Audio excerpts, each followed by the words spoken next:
골라터는 재미가 있다. 비욘드 리포트. 주간 전망대입니다. 금융시장 밖의 핫한 아이템을 모두 모아서 탈탈 털어보겠습니다. 오늘 새로운 얼굴이 오셨어요. 소개 좀 해주시죠.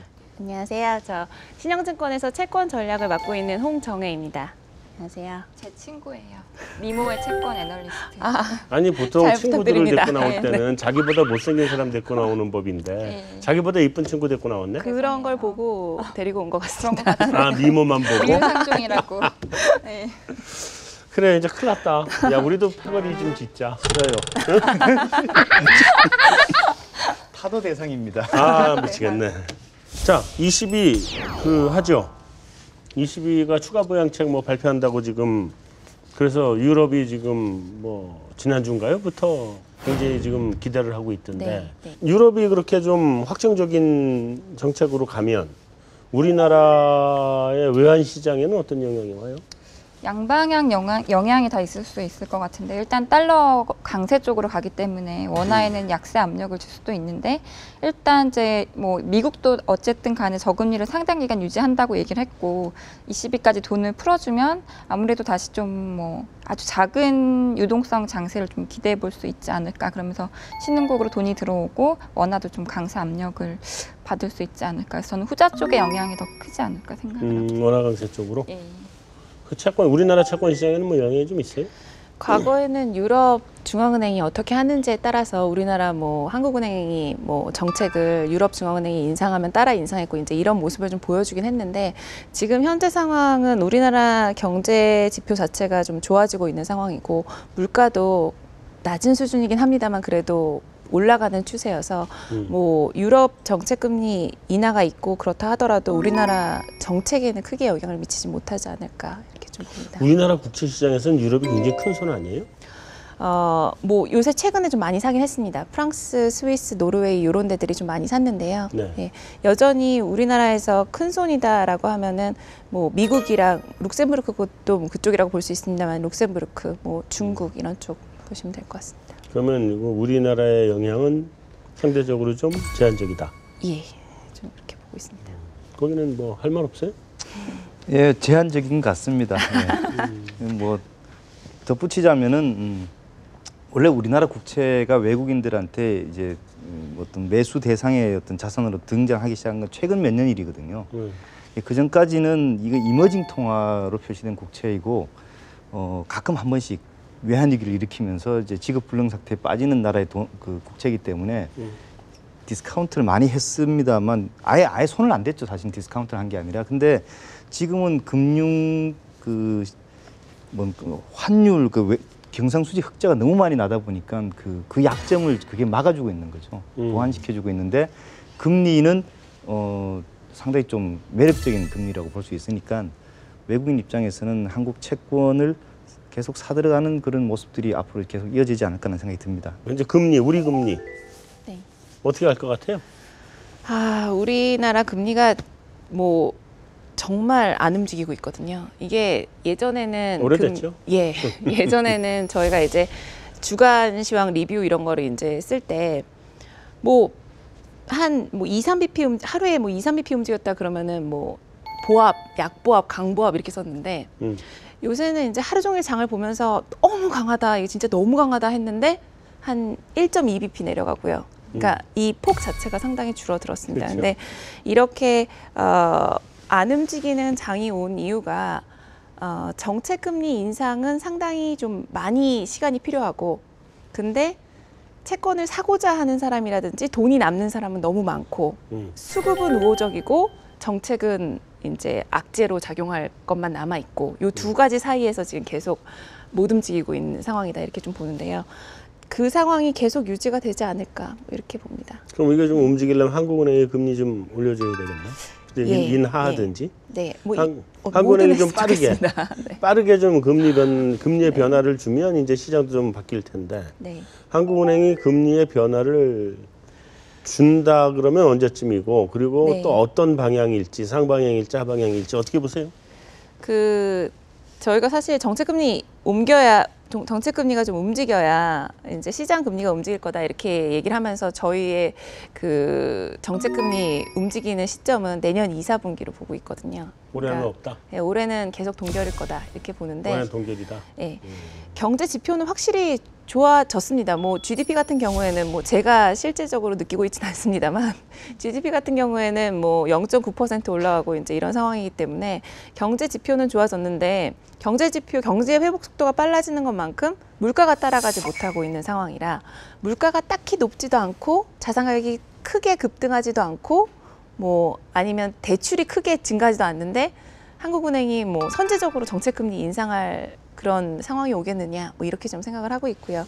경제 지표 좋아지고 있기 때문에 인하도 좀 약간 어려울 것 같고 그러면 상당히 오랜 기간 동안 동결이었다가 물가는 그래도 경기가 좋아지는 부분 때문에 계속 올라가고 올라가면 목표 범위에 뭐 가서 거기서부터 조금 더 올라갔을 때 내년 2분기 정도로 보고 있습니다. 그럼 내년 2분기까지 일단 당분간은 골디락스다. 우리 예, 경제도. 올해 말까지는 우리 경제도. 근데 채권 시장은 아마 1년째 차창밖에 보이는 풍경이 사막일 겁니다. 예, 뭐 풍경은 네. 지나가는데 선인장 하나 나오고 조금 더 네. 가다 보면 또 사막 좀 나오고 계속 지금 그런 상황이니까.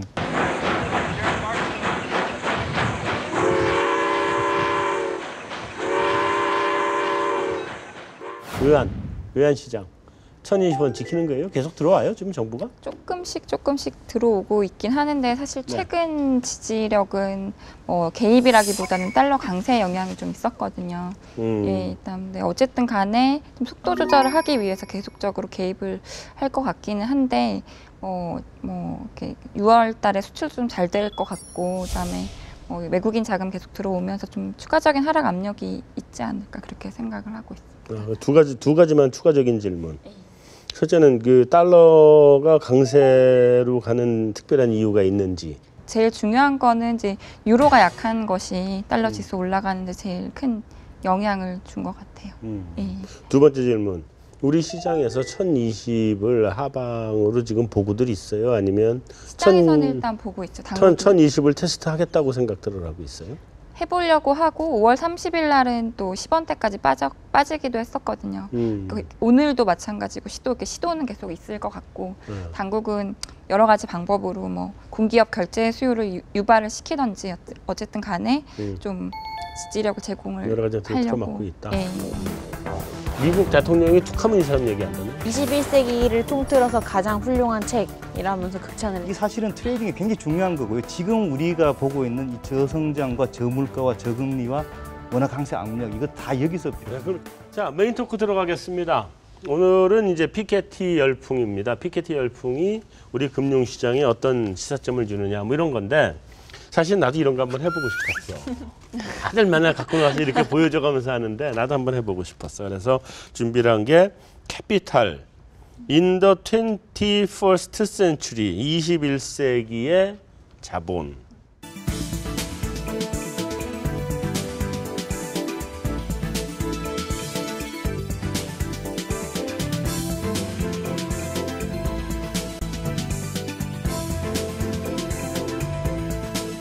태문현 기자가 나온 거는 아무래도 외신하고도 연관이 많죠. 뭐 그렇죠. 미국 대통령이 툭하면 이 사람 얘기한다며요.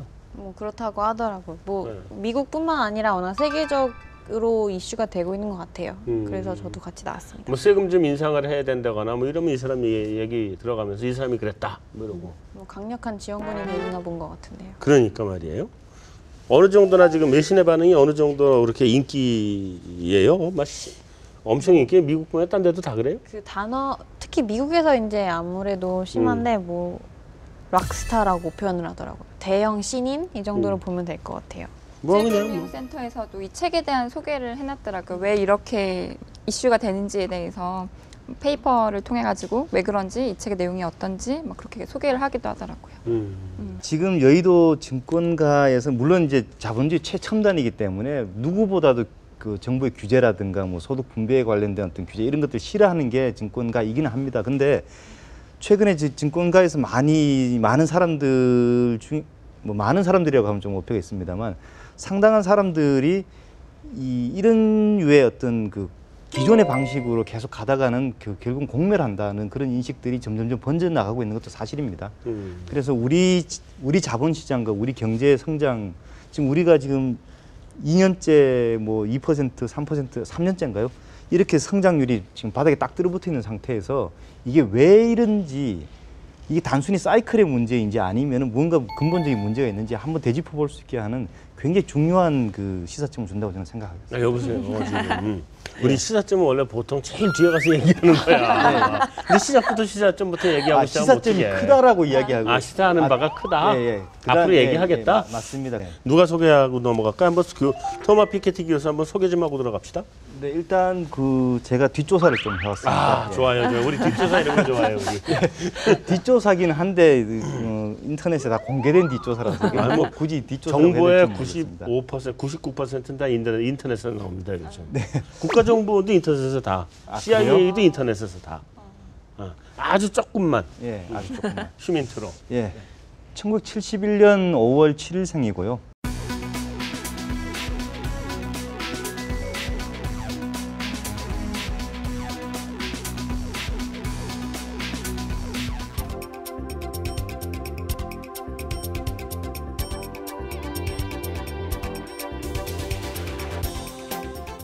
쿠즈네츠 곡선을 깼다며요.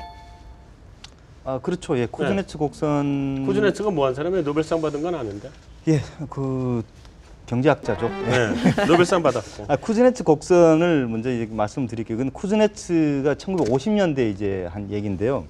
이 쿠즈네츠 곡선이란 거는 소득이 아주 낮을 때, 저소득 상태일 때는 소득 분배가 아주 평등하다는 이야기고요. 뭐 그렇겠죠. 뭐 벌어질 건 없으니까. 먹고 죽을래도 먹을 게 없는데 뭐 다 누가 똑같이 힘드니까. 다 똑같이 못 사니까요, 그죠? 경제가 성장하게 되면서부터 부의 분배가 굉장히 이제 불평등해진다. 왜곡이 되기 시작하고. 그렇죠. 이제 그 다음에 어느 정도 경제가 성장한 다음부터는 다시 부의 분배가 개선된다는 건데요. 네. 악화되고 개선되는 과정을 보면 지극히 시장 그 힘에 의해서 나타나는 현상이라고 하거든요. 네. 그러니까 소득 분배가 악화될 때는 이제 일부 동시에 같이 성장을 못하니까 일부 부분에서 먼저 성장이 일어나고 그게 이제 불평등을 초래했다가 어느 정도 성장이 이제 이루어지고 나면은 그 다음에는 스피드오버 이펙트라 그러죠. 이제 늦게 따라가는 사람도 보고 배워서 더 이제 자기도 소득을 올리고 이런 식으로 가기 때문에 소득 분배가 다시 이제 높은 상향 평준화가 이번엔 일어난다. 그런 이야기를 이제 말하는 게 쿠즈네츠 곡선인데요. 그렇죠. 이 피케티는 여기에 대해서 미국을 봐라, 도대체 말도 안 되는 소리 아니냐 이런 이야기를 반박을 했죠 지금. 뭐 그때는 뭐 그래도 이 쿠즈네츠가 발표를 할 때는 그래도 자신이 연구를 해서 이 이유가 있으니까 그렇게 쿠즈네츠 곡선을 얘기했을 텐데 이 사람이 34년인가요, 35년인가요? 그 GDP 처음 집계 방식을 처음 만들어낸 게 34년인가요? 30년대 중반, 초중반. 그러니까 그때 34년인가 35년인가 그런 걸 아는데 어쨌든 이 사람이 우리 지금 얘기하는 GDP 집계 방식을 처음 만들어낸 사람이에요. 굉장히 경제학계에서는 사이먼 쿠즈네츠 그러면 꽤 그렇죠. 한다 하는 사람 중에 하나죠. 사실은 그 사람이 GDP 집계 방식을 조금 더 일찍 개발했다면 대공황도 그렇게 심하지 않았을 거라는 그런 이야기까지 있을 정도입니다. 그럴 수도 있죠. 예. 하여튼 대공황 이후에 만들었으니까 이 사람이. 근데 어쨌든 간에 피케티가 반박한 내용은 뭐예요? 네, 그거는 제가 설명을 드릴 건데요. 일단 표를 보시면서 한번 가볼까요? 표에 이제 부라고 돼 있는데 이거 소득으로 바꿔서 보시면 될 것 같고요. 일단 1910년부터 최근인 2010년까지 미국의 소득 불평등 그래프를 보여주는데요. 전체 소득에서 상위 10%가 차지하는 몫을 나타낸 것인데 지금 1950년대 아까 쿠즈네츠가 얘기를 했던 1950년대에서 70년대는 한 33% 정도. 로 뭐 비교적 표에선 낮은 수준이지만 이게 쭉 올라가면서 2080년대 이후에는 현재 50%에 육박하고 있는 그런 수준이라고 보시면 되겠죠. 그러니까 35% 채 안 됐는데 지금 50%까지 왔다. 그렇죠. 쿠즈네츠가 이 쿠즈네츠 곡선을 이야기할 때는 1950년대니까요. 그때까지는 소득이 불평등도가 개선되고 있었으니까 이 사람 눈에는 사실은 이렇게밖에 지금 여기 사실 정확하게 보면은 저 소득 미국 상위 10%가 차지하는 부가 굉장히 낮았던 기간이 보면 이제 40년대쯤부터 시작해서 80년도 정도까지잖아요. 네. 요게 이제 그 말하자면 케인지안이 그 득세를 했던 시기고 그렇죠. 70년대 한 중반쯤 그러니까 2차 오일 쇼크가 터지면서 그 케인지안이 이제 힘을 잃죠. 그러면서 하이에크가 끌고 가는 신자유주의가 힘을 쓰기 시작한 세대가 오면서부터 불평등이 벌어지기 시작했거든요. 어렵네요. 그렇죠. 그러니까 정확하게. 예. 케인즈의 처방이 1930년대에 이제 도입한 건데 그거는 정부가 좀 간섭을 해서라도 소득 분배를 개선시키라는 거고요. 그렇게 했더니만 그 규제 같은 게 많아져서 경제성 투자가 안 이루어지고 경제 성장이 둔화되고 소비는 계속 그 강하다 보니까 이제 스태그플레이션 현상이 벌어진 거죠. 그거를 다시 개선시키기 위해서 레이건 대통령 시대부터 신자유주의를 도입해가지고 뭐 마음대로 해봐라. 이 정부는 간섭 안 하겠다. 그렇죠. 이렇게 하면서 이제 온 거죠. 80년대 예. 이제 공급주의 경제학이 이제 본격적으로 힘을 받으면서 세율 인하하고 뭐 등등 이런 것들이 그때부터죠.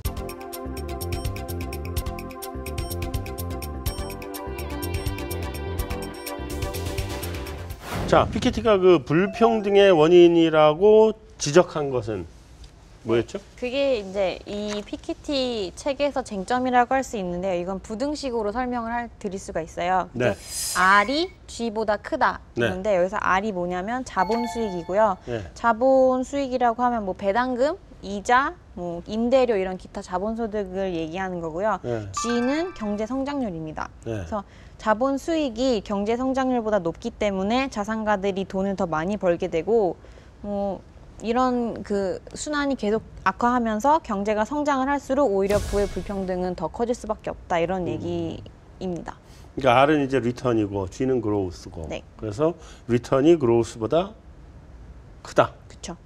그렇게 되는 이유가 정확하게 왜 그래요? 네, 그리고 또 이제 표를 보여드려야 될 것 같은데요. 네. 이게 1870년대 이때가 산업혁명 이후고 네. 그 이제 2080년대까지 있는 좀 굉장히 긴 그래프인데요.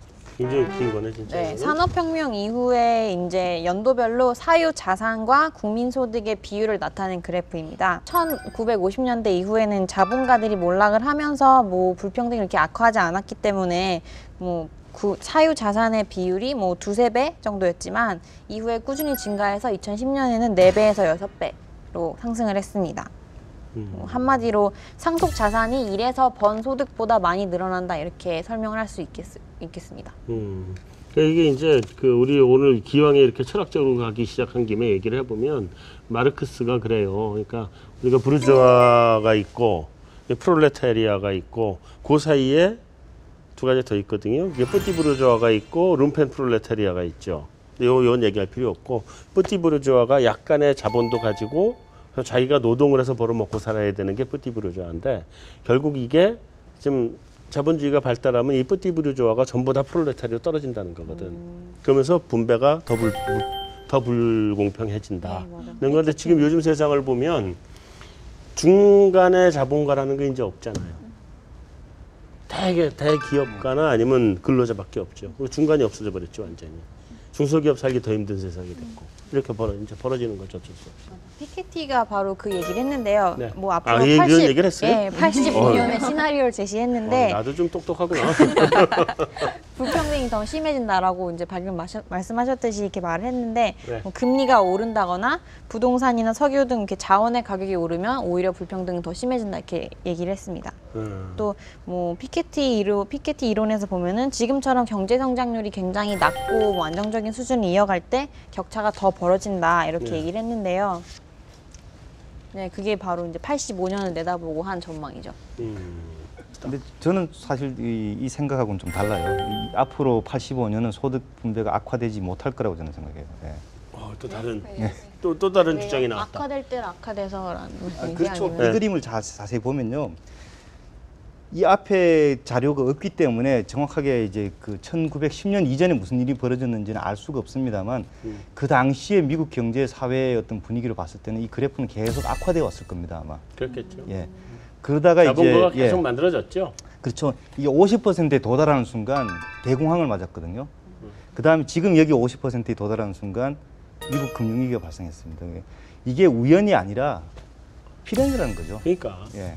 그렇다면 이 떨어진다? 대공황이 발생한 이후에 벌어졌던 일들이 어떤 일들이 벌어졌냐를 보면은 그 미국의 정권이 이 공화당 일색인 대통령들이 민주당 쪽으로 정권이 넘어가고 네. 이 넘어간 정권의 민주당 정권에서는 계속 소득 분배를 강화시키는 어떤 정책들을 썼고요. 그게 이제 이렇게 그 획기적인 어떤 소득 분배 그건 개선을 그거에 가져왔고, 떨어진 게 예. 자본가가 망해서 그런 거예요? 아니면 둘 다죠. 일단 프롤레타리아가 월급을 더 받아서 그런 거예요?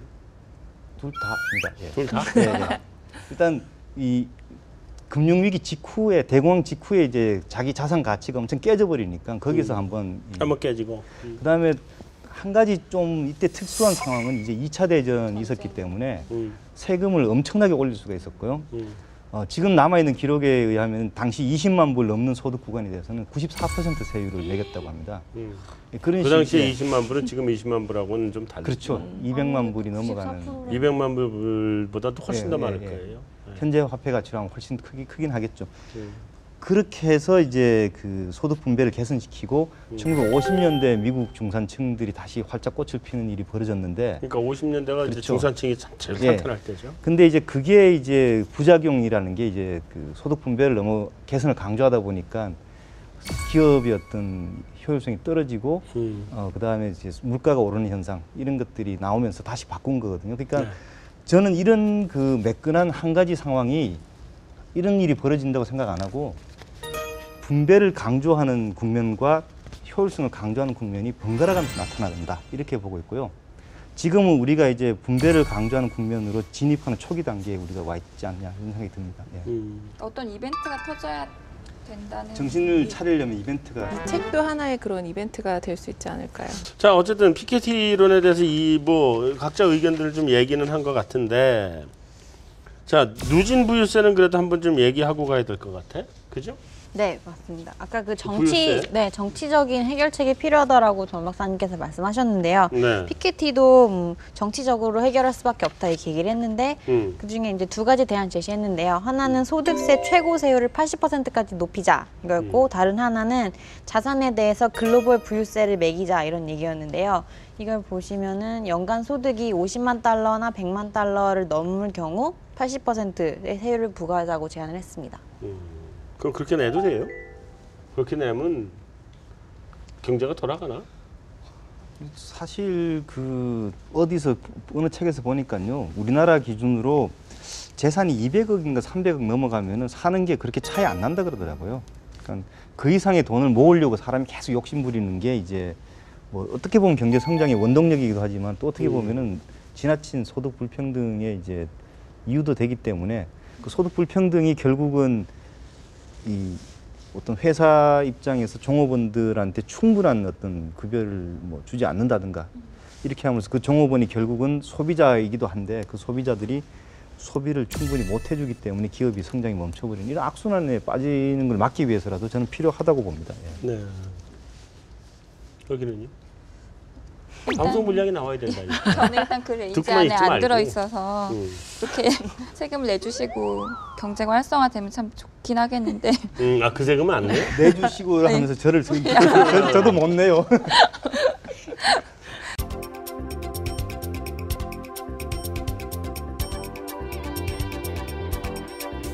외신들의 반응 한번 봅시다. 네, 외신의 반응을 전달해 드리도록 하겠습니다.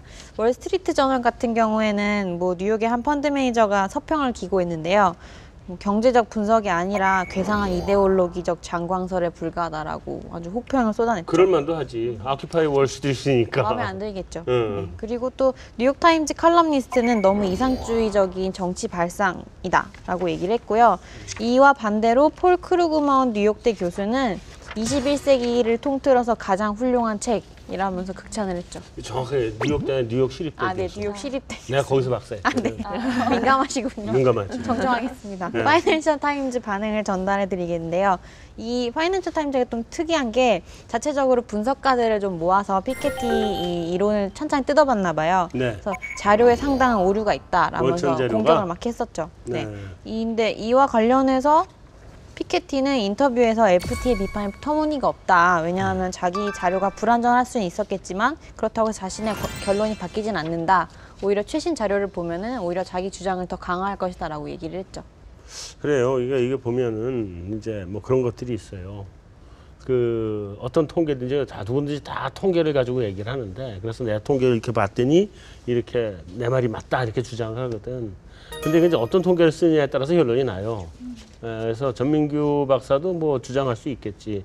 여기 맞는 통계 딱 찾아가지고 내놓고 한 줄. 근데 또 나도 또 통계를 내놓고 주장할 수 있겠죠. 반대되는 통계를. 그래서 이거는 뭐 서로 막 싸우다 보면 누가 맞는지는 잘 몰라. 그거 뭐 저는 좀 주목할 만한 외신 반응이 하나가 포춘지였는데요. 네. 뭐 21세기 자본론에 대한 비판 중에서 어느 것도 불평등 현상의 중요성 자체를 부정하지는 못했다라고 지적을 하면서 이 책의 분명한 업적 중에 하나는 지금 현재 진행되고 있는 논의의 초점을 불평등이 얼마나 심각하냐에서 해결책이 무엇이냐로 옮겨놨다. 이 부분이 좀 주목할 만한 것 같아요. 어떻게 생각하세요? 우리의 민큐? 예, 사실 저는 참 그 안타까운 게요. 제가 불어를 그 정도로 구사했거나 영어를 그 정도로 구사했으면 이미 이런 책을 벌써 썼을 텐데. 불어를 못해서. 예, 그렇죠. 한국어로 쓴 걸 누가 주목을 하겠습니까? 번역을 맡기시면 되잖아요. 근데 그 돈이 좀 들어요. 그러니까 책의 업적이 불평등의 심각성 문제에서 해결책이 무엇인지로 옮겨놓았다라고 지금 포춘이 그렇게 평가를 했다는 거잖아요. 네. 해결책이 무엇인지가 아니라 해결책이 있는지 아니에요? 난 해결책이 없는 것 같아요. 해결책이 있어요, 이게?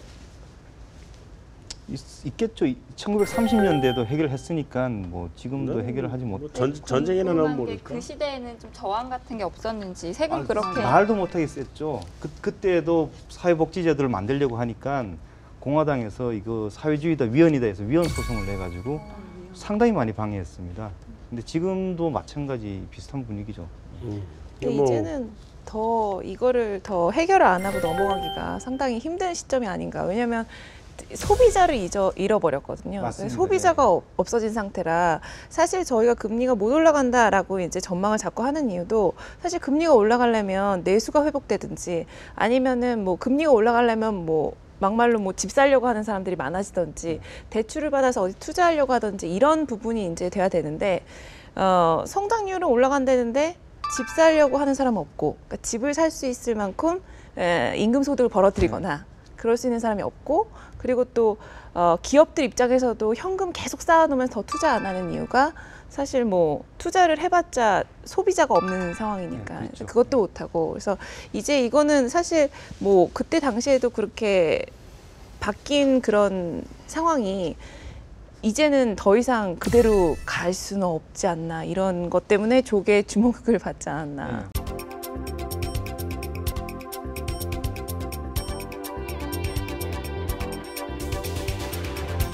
자, 우리 피케티 신드롬 이제 뭐 유독 지금 이게 미국에서 우리나라는 이게 뭔지도 몰랐거든, 나 솔직히. 이 방송하기 전에는 뭔지도 몰랐어요. 근데 이제 문화 우리나라 아니라서 그, 그런가? 네이버나 뭐 이런 데서 이렇게 피케티라고 한번 검색을 해보시면요. 네. 많이 나오죠. 최근에 굉장히 많이 나오고. 네, 알았어요. 나도 사실은 알고 있었어요. 너무 그러지 마세요. 이게 방송을 위해서 내가 모른다 그런 거. 그럼 끝까지 모른 척 하셔야지. 아, 그래도 너무 계몽주의적으로 그러니까 나도 어쩔 수 없었어. 뭐 어쨌든 간에. 죄송합니다. 네. 어쨌든 간에 이 그 미국에서 피케티가 이 피케티라고 그러니까 피카츄 생각이 자꾸 나. 어쨌든 왜 이렇게 미국에서 유독 신드롬이에요? 아까 말씀하신 거랑 같은 것 같아요. 미국도 워낙 경제 성장률이 뭐 막 지지부진하고 오르긴 오른다는데 딱히 할 건 없고 그래서 좀 사람들이 찾다 보니까 여기로 쏠린 게 아닐까요? 조금 전에 그 태문영 기자 보여준 그림에 의하면 미국의 맞아요. 지금 최악의 소득 불평등이지 않습니까? 그죠? 중산층 힘들다는 얘기 계속 미국도 예. 나오고 정치적으로도 이용을 자꾸 하는 것 같습니다. 그러니까 뭐 예를 들어서 뭐 오바마 대통령이 뭐 갭에서 뭐 최저임금 올렸다 그래서 갭 가서 뭐 애들 옷 샀다 뭐 이런 거 자꾸 얘기 나오면서 오바마 대통령도 자꾸 그쪽을 인용하고 뭐 어디 제가 정확히는 기억은 못합니다만 무슨 뭐 자기가 해야 되는 회의에 뭐 와서 강연하라고 하고 이제 계속 그렇게 자꾸 부각이 되게끔 하는 게 아닌가 이런 생각 좀 듭니다. 그 나라 정치인도 뭐 우리나라 정치인에 비해서 과히 날 게 없네. 똑같네. 그죠? 우리는 어때요? 우리 소득 양극화가 좀 많이 벌어진 상태예요? 예, 제가 이제 다른 숫자, 우리는 이제 이런 숫자를 계산을 할 수가 있는 데이터가 없는 상황이고요. 우리는 이제 통계청에서 나온 그 소득 10분위별 어떤 그런 소득 10분위별 예, 평균 소득, 월 평균 소득을 보니까 대략 그 하위 10% 소득하고 상위 10% 소득하고 배율이 90년대에는 한 6배 정도 차이 나더라고요. 근데 2000년대로 넘어오면서 이게 10배에서 12배 사이로 지금 벌어진 상황이기 때문에 아, 그래요? 예, 우리도 소득 불평등은 사실은 더 커진 거라고 봐야 되죠. 예. 자영업자들이 설 자리가 없다는 느낌이 굉장히 들거든요. 예전에는 뭐 조그만 공장을 해도 먹고 살 수 있었는데 이젠 차라리 그냥 공장을 안 하고 거기다 땅을 아파트를 짓거나 그렇게 해서 네. 돈을 버는 게 낫다 뭐 이런 식의 거기에 좀 관련된 경제 데이터도 보니까 있어요. 저기 그 한국은행에서 나오는 거 보니까 국민 가처분 소득 중에서 개인 부분이 차지하는 비중이 90년대에는 75% 내외인데 지금은 이제 65% 정도로 떨어졌으니까요. 그 소득 줄어든 거의 상당 부분이 가계의 그 비즈니스 사업 소득이 줄어든 부분이 아, 그래요? 예 절대적으로 차지하거든요. 결국은 예. 대기업에 다니거나 아니면 대기업을 하고 있거나 아니면 전문직이거나를 제외하고는 아니면 원래 뭐 상속받은 자산이 예. 많거나 이거 금수저 빼고는 물고 태어나거나. 예, 그러니까 뭐 이렇게 부를 늘릴 방법이 그닥 없는 것 같아요. 그래서 이제 그런 것도 있고 뭐 이런 부분 아니까 난 사실 생각을 하는데 두 가지예요. 보면은 경제 위기가 오면 소득 분배가 나빠져요. 그게 회복되는 과정에서 뚝 떨어졌던 이 하위 소득자들의 월급은 잘 안 올라오고 소득은 안 올라오고 이 상위 소득자들의 소득이 먼저 올라갑니다. 회복되는 과정에서 먼저 올라가기 시작을 해요. 그러니까 양쪽이 쭉 떨어졌다가 이것만 올라가니까 벌어지죠. 여기다 이제 경기가 아주 좋아져 얘가 따라 올라와서 좁아지죠. 항상 그래서 벌어졌다 좁아졌다 벌어졌다 좁아졌다 하는데 지금은 이게 최고로 벌어져 있는 상태일 거예요. 경제 위기가 아직 완전히 회복되지 않은 상태이기 때문에 그런 상태일 거다. 그래서 이런 거에 대한 불만이 미국에서도 충분히 있을 수 있죠. 미국이 지금 신규 고용이 그렇게 늘어나는데 우리도 지금 고용이 73만 개 이렇게 늘어나도 실업률은 더 올라가고 있잖아요. 우리가 경제 바깥으로 나갔던 사람들이 얼자리 좀 찾아볼까 하고 안으로 들어오니까 실업률이 올라가는 거거든요. 고용이 늘어도. 미국도 지금 그런 상태 아닌가 싶은 생각도 들고. 예, 미국의 고용이 가장 많이 늘어나는 산업은 그 템포러리 잡 쪽에서. 그렇죠. 예. 캠핑을 많이 하겠죠. 우리도 마찬가지고. 73만 개 아마 상당 부분이 시간제 일자리 아닐까 싶은데 뭐 그런 문제가 하나 있고 또 다른 문제는 이제 그런 게 있죠.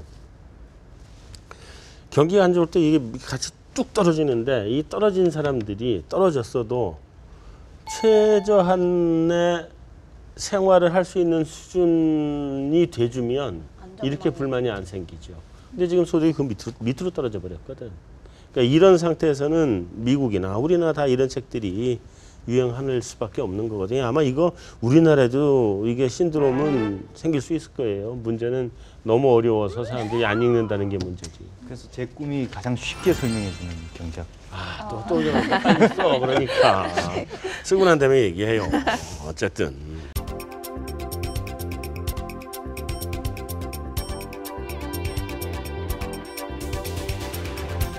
자, 일단 우리 그동안의 우리 환율 움직임을 보면 소득 분배를 왜곡시킨 측면이 틀림없이 있죠. 예. 있죠. 예. 어떻게 생각하세요? 아무래도 뭐 수출로 먹고 사는 나라이다 보니까 2000년대, 2004년에도 소위 최준경 라인이라고 해가지고 상당히 개입을 많이 해서 이제 뭐 고환율로 수출 기업들 많이 좀 이익을 얻게 해줬고 금융위기 이후에도 이제 환율이 1,600원 찍고 이제 막 자금이 들어오면서 많이 빠졌거든요. 그 당시에도 이제 꽤 많이 뭐 강만수 장관 지휘로 해서 뭐 한 걸로 이제 알고 그때는 있거든요. 이제 강만수 최준경 라인이죠. 예. 그래서 어쨌든 간에 이제 뭐 기업들의 경쟁력도 굉장히 높아진 건 사실이지만 고환율 때문에 이제 수출도 잘 되고 수출 기업들 뭐 자동차 회사나 전자업체나 굉장히 이제 글로벌 기업으로 거듭나게 되는 계기를 만들었죠. 근데 중요한 거는 이제 고용 창출도 어느 정도 하고 뭐 하긴 했지만은 일단은 이제 뭐 이렇게 공장들 거의 해외 이전하고 있고 사실 그 배당금의 거의 40~50%는 외국인이 받아가더라고요. 그러니까 사실 국내에서 이렇게 어느 정도 그 기업들이 성장한 것만큼 이제 우리한테 배분을 해줬는지는 약간 그렇죠. 의문이 든다고 하죠. 정부가 환율을 떨어지는 걸 막기 위해서는 국채를 발행해가지고 에이. 원화 이자를 부담하면서 그 그렇게 조달한 돈으로 달러를 사들이고 에이. 그 사들인 달러로 미국 채권을 사기 때문에 금리에서 역마진이 나고요. 그 다음에 환율이 떨어지는 걸 막으려고 하다 보니까 어쩔 수 없이 떨어지는 방향 쪽에 서 있다 보니까 그 산 달러에서 이제 환차손이 나는 그 두 가지 부분이 있는데 두 금액을 합치면은 연간 뭐 수조 원에 이른다 이렇게 이야기가 됩니다. 그러면 그 돈은 그럼 어디서 나오느냐? 그건 결국 국민 세금이거든요. 국민 세금으로 수출 기업들한테 이제 도와준 꼴인데 그만큼 이제 기업들이 고용 창출과 이런 것 면에서 국민들을 도와줬느냐 그런 게 이제 지금 와서 좀 생각해 볼 만한 인터넷 문제죠. 댓글을 보면은 굉장히 불만이 많은 것 같아요. 고환율 정책에 대해서.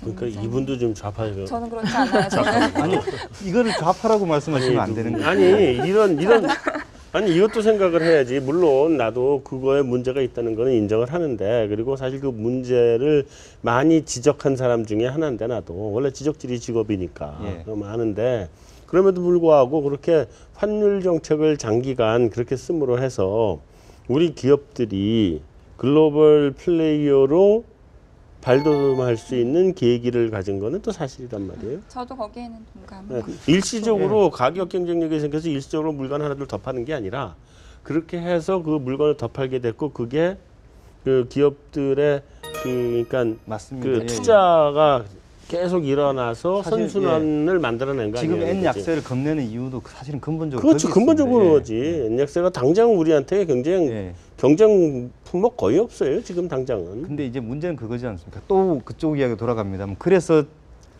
많이 벌었으니까 못 번 부분에다가 얼마나 이제 부가 이제 소득이 이전됐느냐 그거를 이전 안 시키고 붙들고 있으면서 계속 수출 기업을 도와주자. 이거 흔들리면 안 된다. 그거는 이제 더 이상 더해주자는 얘기는 예, 아니에요. 더 이상 나도. 이 사람들을 설득할 명분이 없다는 거예요. 금리도 사실은 금리는 여러 가지 측면에서 보긴 봐야 될 것 같은데, 예, 그죠? 뭐 사실 뭐 금리가 낮아지면 가게 입장에서는 가계 대출의 이제 이자가 이제 낮아지는 거니까 사실 금리 낮아지면 가게가 좋으냐라고 했을 때는 또 지금 최근에 그 한국은행에서 자료 같은 걸 나오는 걸 보면은 금리가 너무 낮아서 이제 가계 이자 수지가 악화되고 있다. 뭐 이런 얘기 또 나오고 있거든요. 그래서 그렇죠.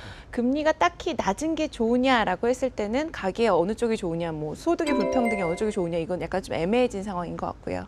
근데 그렇다고 해서 금리를 올리면 뭐 불평등이 더 심화되느냐? 돈 있는 사람들은 더 이제 뭐 훨씬 더 좋을 거고, 예, 돈 많이 벌 거고, 이제 돈이 없는 사람들은 이제 그 뭐 훨씬 더 힘들어질 거고, 이제 이런 약간 그런 부분은 있는데 사실 또 우리나라가 대출 자체가 너무 많기 때문에, 예, 그리고 뭐 저소득계층에서 대출이 많기 때문에 딱히 뭐 불평등이라든지 이런 것들은 딱 어느 방향이다라고 얘기하기가 좀 힘든 상황이 이게 아닌가. 우리 원래 옛날에 배웠던 교과서에는 기업이 자금의 수요 부분이고 가계가 자금의 공급 예, 부분이라고 예, 배웠는데 그렇죠. 그 공식이 깨졌잖아요. 그래서 이게 막 헷갈리는 겁니다, 사실. 세상에 깨졌죠. 근데 이제 그 공식이 맞다면은 사실은 저금리 정책은 가계의 자산을 기업한테 옮겨주는 역할을 한 거죠. 사실. 근데 이제 그게 옛날이고 요즘은 너무 복잡해서 사실은 환율 정책처럼 이렇게 명확하게 나오질 않죠. 금리의 그 이해득실이 너무 이게 복잡하게 얽혀 있어서 돈 빌린 사람한테는 저금리가 좋고 근데 요즘 또 고령화가 돼서 그 자산 소득 그러니까 이자 소득을 그렇죠. 얻어서 살아야 되시는 네. 분들 0.2% 더 준다고 저축은행 갔다가 다 물려가지고 코피 터지고 이런 식이잖아요 지금. 네. 저축은행 후수인 채권 샀다가 망하고 뭐 이런 식인데 옛날에 자금을 공급하던 가게 입장에서는 고금리가 좋긴 한데 요즘 또 다시 고령화 때문에 자금을 운용을 해야 되는 가게가 늘어나고 있거든. 예. 그러니까 아무래도 고금리 상황이 더 좋아지는 상황 그렇죠. 아닌가. 근데 이제 제 기억에 90년대 중후반에 기업들이 계속 요구했던 게 그 고비형 구조를 고쳐달라고 하면서 그렇죠. 저금리로 고비형 가는 구조에 1차로 지목했던 게 고금리였던 거예요. 고금리였죠. 왜 외환위기 이후에 우리 기업들이 외환위기를 극복한 거는 딱 두 가지예요. 하나는 환율이 따블 났죠. 금리가 반토막 났죠. 그거예요. 그거로 우리 기업들이 다 저게 됐어요. 그런 거니까.